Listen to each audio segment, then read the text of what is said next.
Parmi ces décrets, une suspension de l'application de la loi interdisant le réseau social TikTok aux États-Unis. Cette loi, votée par le Congrès, entrée en vigueur dimanche, impose une vente de TikTok sous peine d'interdiction sur le territoire américain. L'application, qui compte près de 2 milliards d'utilisateurs, est regardée avec méfiance par une partie des élus. Ce matin, on va justement essayer d'en savoir plus sur cette application où les jeunes passent parfois plusieurs heures par jour, Louis Dauphren. Oui, je crois qu'il y a 128 millions d'Américains qui sont sur TikTok. Je ne sais pas si notre invité va confirmer cette information. 170, vous voyez, ça a même monté depuis la dernière fois, c'est incroyable. Mais non, mais il y a un enjeu tel sur ces réseaux sociaux. On l'a vu dans le conflit qu'il a opposé avec Twitter et maintenant donc X qui s'est rallié. On sent qu'il y a un enjeu stratégique et géopolitique autour de ces réseaux sociaux et c'est normal que l'Amérique donc s'y intéresse. Charge à nous aussi de regarder ce qui se passe parce que l'Union européenne, avec quelques velléités en la matière, il semblerait que le vent de l'histoire tourne du côté américain, mais peut-être qu'on aura aussi des solutions de ce côté-là. Eh bien, on en parle ce matin avec Océane Herrero. Bonjour. Bonjour. Journaliste, auteur du système TikTok. Comment la plateforme chinoise modèle novice aux éditions du Rocher. Océane Herrero, justement, TikTok, est-ce que c'est une application dangereuse pour nos démocraties occidentales ? Alors, ce qui va préoccuper aujourd'hui nos régulateurs, nos politiques, c'est deux aspects de l'application. Le premier, pour rentrer un peu dans le détail, c'est est-ce que TikTok capte nos données et les envoie en Chine ?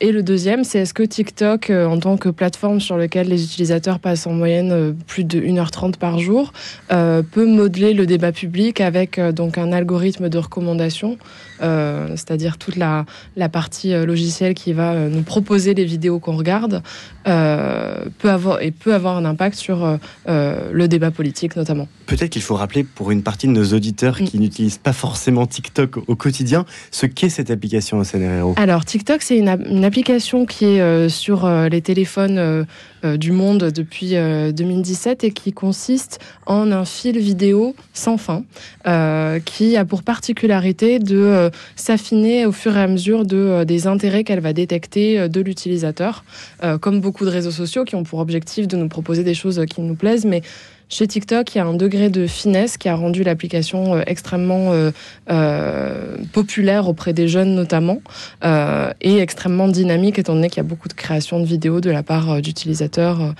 Donc aujourd'hui, c'est une des applications phares, notamment chez les jeunes. Qu'est-ce qui la distingue d'Instagram ? Ce qui va distinguer TikTok d'Instagram, c'est de moins en moins de choses parce qu'Instagram a pris un petit peu la même démarche et propose maintenant des fonctionnalités proches de celles de TikTok, c'est-à-dire un fil vidéo qui s'appelle les Reels.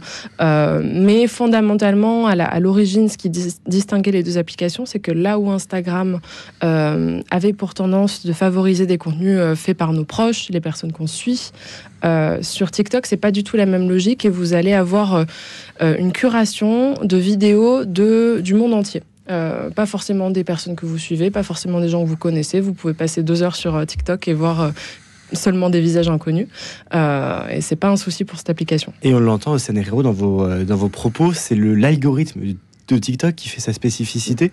Qui l'a réalisé cet algorithme ?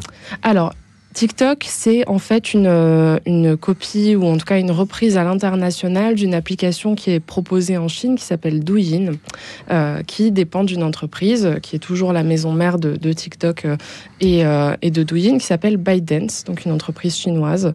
Donc ça a été conçu en Chine par en tout cas le fondateur de ByteDance qui était Zhang Yiming. Ça se sent que c'est chinois ? Ça va se sentir parce que, disons, les nouvelles fonctionnalités que TikTok essaye d'amener sont généralement des choses qui ont été expérimentées en Chine et qui a une conception disons des plateformes qui va être beaucoup plus orientée vers le commerce. Donc TikTok va pivoter globalement vers une approche de plus en plus commerciale. Après, est-ce qu'on sent que TikTok est chinois sur les contenus qui sont proposés ? Justement pas vraiment, parce que du fait de ces deux applications distinctes, les utilisateurs chinois ont accès à un écosystème à part et le reste du monde a accès à un écosystème différent. Donc quand on va sur TikTok, on ne voit pas des vidéos d'utilisateurs chinois par exemple. Sur l'étanchéité de ces réseaux sociaux par rapport à une politique que mènerait un État, on l'a vu, la suspension aux États-Unis, le fait qu'il y ait deux propositions en Chine, pour l'intérieur et puis pour l'extérieur, pour les autres, ça veut dire que c'est très facile à contrôler d'un point de vue technique, un réseau social ? C'est pas évident à contrôler techniquement. Je parlais au début de la question de, par exemple, des données d'utilisation et de qu'est-ce qu'on en fait, où est-ce qu'elles vont. C'est en doute justement parce que on a beau avoir des précisions données sur l'architecture de l'entreprise qui sont données par TikTok. Il réside des doutes concernant le fait que les données d'utilisateurs américains, même s'ils sont stockés localement aux États-Unis dans des data centers sur le territoire américain, puissent fuiter ou être envoyés vers la Chine. Donc, la Chine dit non. La Chine dit que non, mais en tout cas, et TikTok dit que non. Mais ce doute subsiste et visiblement assez pour que les législateurs américains aient voté ce texte d'interdiction qui était assez consensuel côté républicain-démocrate au moment où il a été voté. Certains acteurs occidentaux disent que la Chine envoie cette application pour abrutir les jeunesses occidentales. Est-ce qu'il est possible que ce soit le cas ? Je pense que c'est... Alors, il faut savoir déjà qu'en Chine, le temps d'écran est beaucoup plus contrôlé chez les jeunes, c'est-à-dire qu'on a un temps limité sur les applications comme TikTok, aussi sur les jeux vidéo. À combien de temps ?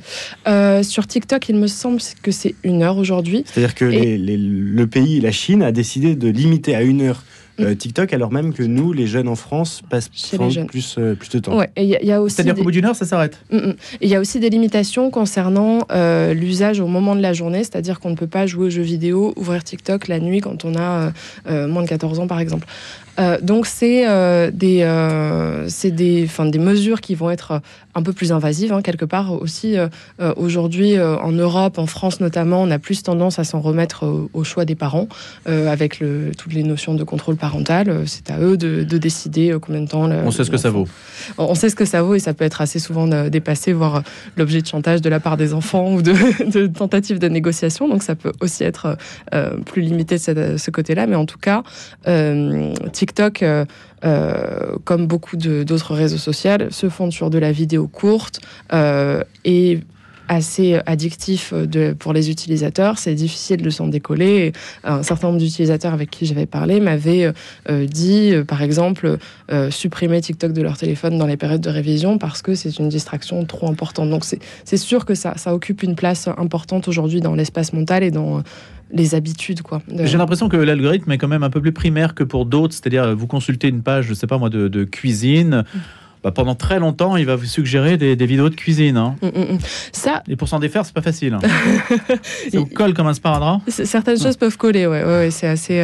Mais visiblement, ils sont censés insérer une part un petit peu de découverte pour justement permettre aux yeux de connaître un pan important des intérêts de l'utilisateur et ainsi diversifier et nous garder intéressés. Il y a 2 points, CNRRO, quand même importants qu'on a besoin de savoir aujourd'hui. C'est sur la situation de TikTok aux États-Unis, ce que va changer la nouvelle configuration. Est-ce que ça va changer pour les utilisateurs et est-ce que le contrôle américain sur TikTok sera réel et si oui, de quelle manière ? C'est une première question.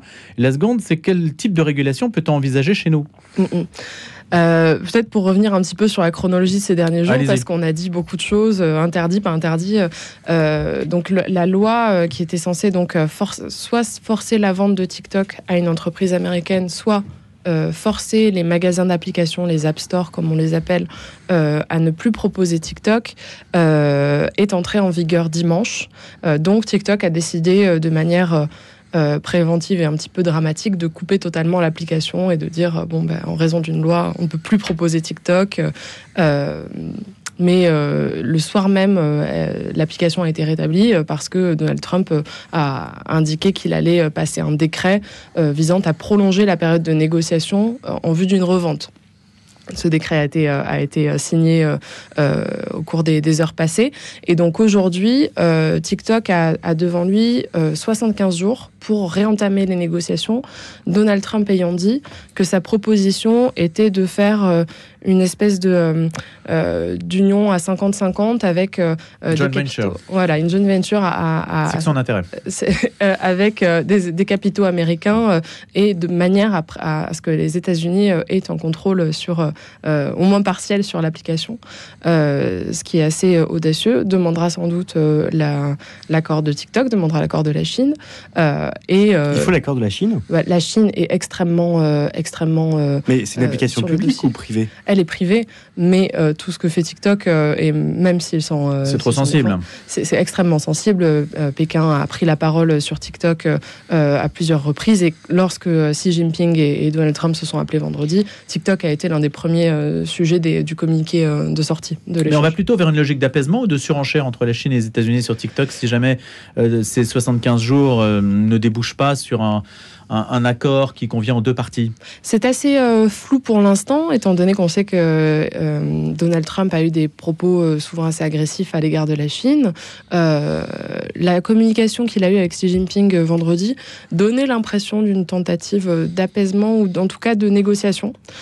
Et TikTok est une des cartes dans cette négociation-là. Et à ce titre, Donald Trump avait plutôt à perdre, en fait, à voir cette carte lui être coupée sous le pied avec une interdiction dès le dimanche. Mais Louis posait une seconde question sur ce qu'on peut faire en France pour éventuellement interdire TikTok. On sait que d'autres pays l'ont fait. C'est le cas de l'Australie, c'est le cas de l'Albanie également. Le Premier ministre a déclaré que le TikTok serait bloqué parce que la plateforme serait à l'origine d'une augmentation des incidents de violence chez les jeunes. Est-ce que TikTok peut être interdit en France? On voit que TikTok est plus sur la sellette que les autres applications. Son origine chinoise joue une grande part dans cette équation-là. Il faut aussi se rappeler que l'année dernière, en 2024, lors des émeutes en Nouvelle-Calédonie, la France avait coupé TikTok dès les premières heures des émeutes, quoi. Donc, il y a plus de facilité. C'était pour encouragement à des troubles à l'ordre public.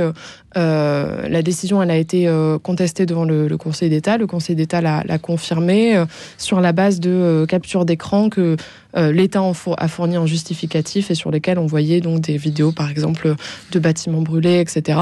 Et donc, ça a été jugé suffisant pour bloquer l'application. TikTok, c'est aussi une plateforme qui, contrairement à d'autres comme Facebook et Instagram, et comme on le disait, est moins centrée sur le fait d'échanger avec ses proches. Donc, pour une communication d'urgence, c'est peut-être moins vu comme une plateforme d'intérêt. On peut comprendre que des personnes en Nouvelle-Calédonie utilisent Facebook, Messenger pour communiquer avec leurs proches dans une période de crise, là où TikTok n'avait pas forcément cet usage, qui a aussi pu pénaliser l'application et pousser à son interdiction. Donc on voit qu'il y a plus de facilité à appuyer sur le bouton en ce qui concerne TikTok. Est-ce qu'on va aller vers une interdiction ? Ça nous mettrait aussi en délicatesse avec la Chine, donc c'est aussi à mettre dans la même équation que les Américains. Et également, contrairement aux États-Unis, on n'a pas d'intérêt industriel aussi fort. C'est-à-dire que les États-Unis ont leurs propres réseaux sociaux. Nous, on a assez peu d'équivalents et concurrents.